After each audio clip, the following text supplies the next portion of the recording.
In addition to the points I made in the amendments I brought forward, this budget does not do enough to help universities adapt and prepare for some of the long-term trends we are seeing, particularly flat or declining enrollment at many institutions. We should be doing more to help universities eliminate debt and reduce some of their building holdings in order to help them save money. If we don't start making decisions like this soon, we may face a scenario where some of our universities will not make it and will eventually have to be shut down. I urge a no vote on this. Thank you, Mr. President. This amendment mirrors the community college amendment dealing with charter school authorizers, and my previous remarks apply to this amendment as well. Thank you, Mr. President. My amendment would cut language that discriminates against certain college students and attempts to push DEI on our universities.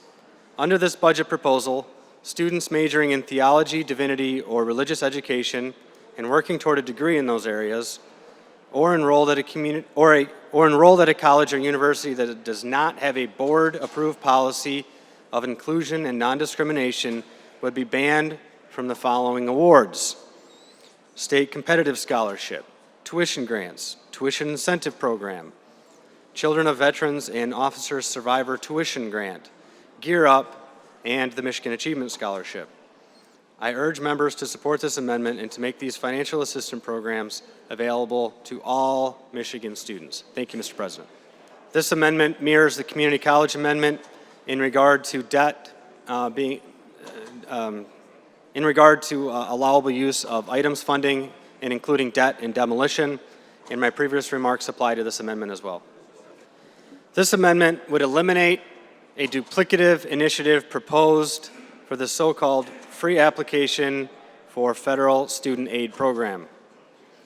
Michigan already has a program promoting FAFSA completion, yet the budget proposal before us today appears to be aimed at funding the governor's $1 million ticket to tuition FAFSA sweepstakes that has a lottery-style prizes of $10,000 or $50,000. These programs are not free. They come at a cost, and someone is paying it through their taxes.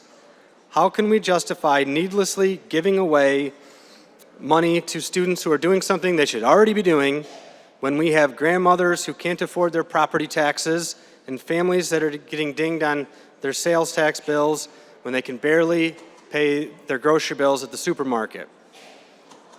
This is one of the most ridiculous programs I've seen in my time in the Michigan legislature, and I urge my colleagues to support my amendment. This amendment mirrors the community college amendment that's dealing with DEI spending, and my previous remarks apply to this amendment as well. Thank you, Mr. President. Americans on both sides of the aisle are worried about the influence of money from foreign entities in our public institutions, including our colleges and universities. The federal government does require some reporting on this type of funding, but it lacks a lot of important details. My amendment would require public universities in our state to report on how much money they received from foreign entities and provide more information to more fully understand the nature of that funding. This amendment is about transparency regarding foreign money, and I urge a yes vote. Thank you, Mr. President. There is a difference between exercising free speech and supporting terrorism. This amendment recognizes that difference. Under terms of this amendment, any student organization that supports recognized terrorist organizations or makes threats of violence toward any group or individual would not be allowed to be a university-sanctioned student organization. Universities would submit a report that lists all of their sanctioned student organizations. In order for the university to get their operations increased for the year, they would have to certify that they do not have any sanctioned organizations that support recognized terrorist organizations or threats of physical violence toward others.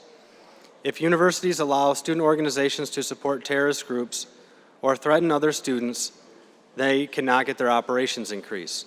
Under this amendment, any student who is found to be in violation of the university's code of conduct as a result of supporting a terrorist organization or by threatening physical violence or death toward other individuals will lose any state-funded scholarship or grant. Thank you, and I urge a yes vote on this amendment.